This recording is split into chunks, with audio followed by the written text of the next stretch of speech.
പാണക്കാട് സാദിഖലി ശിഹാബ് തങ്ങൾക്കെതിരായ പിണറായി വിജയന്റെ പരാമർശത്തിനെതിരെ ലീഗ് നേതാവ് KM ഷാജി രംഗത്ത് വന്നു. പിണറായി വിജയൻ സംഘിയാണ്. പാണക്കാട് തങ്ങളുടെ മെക്കിട്ട് കയറാൻ വന്നാൽ കൈയും കെട്ടി നോക്കി നിൽക്കലെന്ന് KM ഷാജിയുടെ ഭീഷണി. സാദിഖലി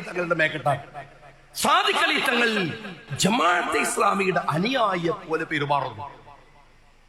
ഞാൻ ഒരു കാര്യം പറയാം, പുതിയൊരു പ്രവണതയുണ്ട്. ചൊറി വന്നവനൊക്കെ മാന്താൻ വേണ്ടി പാണക്കാട്ടേക്ക് വരുന്ന ഒരു പരിപാടി ഉണ്ട്. മനസ്സിലായ? എല്ലാരും തുടങ്ങിയിട്ടുണ്ട്. ഞങ്ങളൊക്കെ വെറുതെ കുത്തിരിക്കുകയാണെന്നുള്ള ഒരു വിചാരം ഒരുത്തനും വേണ്ട. സമയം വരുമ്പോ അതെല്ലാരോടോ പറയണത്. കോഴിക്കോട് നിന്ന് ഷഹദർ റഹ്മാൻ ചേരുന്നു. അതിരൂക്ഷമായ ഭാഷയിലാണോ KM ഷാജി പ്രതികരിച്ചത്?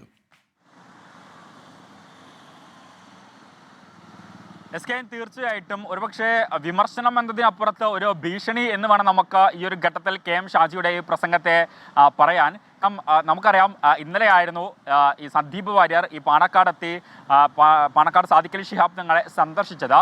അതിൻ്റെ പിന്നാലെയായിരുന്നു മുഖ്യമന്ത്രി പിണറായി വിജയൻ്റെ പരാമർശം വന്നിട്ടുണ്ടായിരുന്നത്. അതിനു പുറകെയാണ് ഇന്നലെ ഈ തെരഞ്ഞെടുപ്പ് പ്രചാരണ വേദിയിൽ KM ഷാജിയുടെ പ്രസംഗം നടന്നിട്ടുണ്ടായിരുന്നത്. ആ വേദിയിലാണ് KM ഷാജി മുഖ്യമന്ത്രി പിണറായി വിജയൻ BJP ആണ്, അല്ലെങ്കിൽ BJP പ്രവർത്തകനാണ്, അതിൻ്റെ അനുരണങ്ങളാണ് അദ്ദേഹത്തിൻ്റെ പരാമർശങ്ങളിലൊക്കെ കടന്നു വരുന്നത് എന്നുള്ളൊരു കാര്യമാണ് അദ്ദേഹം പറഞ്ഞത്. അതോടൊപ്പം തന്നെ പാണക്കാട് സാദിഖലി ശിഹാബ് തങ്ങളെ കഴിഞ്ഞ കുറച്ച് നാളുകളായിട്ട് കടന്നാക്രമിക്കുകയും അല്ലെങ്കിൽ തങ്ങൾക്കെതിരെ ഇത്തരത്തിൽ CPM നേതാക്കൾ രംഗത്ത് വരികയും ചെയ്യുന്ന ഒരു സാഹചര്യമുണ്ട്. അദ്ദേഹത്തിന് പരിമിതികളുണ്ട്. കാരണം അദ്ദേഹം പാണക്കാട് കുടുംബത്തിൽ നിന്നാണ്. ആ പരിമിതികളെ ആരും മുതലെടുക്കേണ്ട. അദ്ദേഹത്തിന് വലിയ രീതിയിലുള്ള അണികളുണ്ട്. ആ അണികൾ ഒരു രീതിയിലും കയ്യും കെട്ടി നോക്കി നിൽക്കില്ല എന്നതടക്കമുള്ള ഒരു ഭീഷണി സ്വരത്തിലാണ് KM ഷാജിയുടെ പ്രസംഗം ഇന്നലെ നടന്നത്. വിവരങ്ങൾ നൽകിയത്.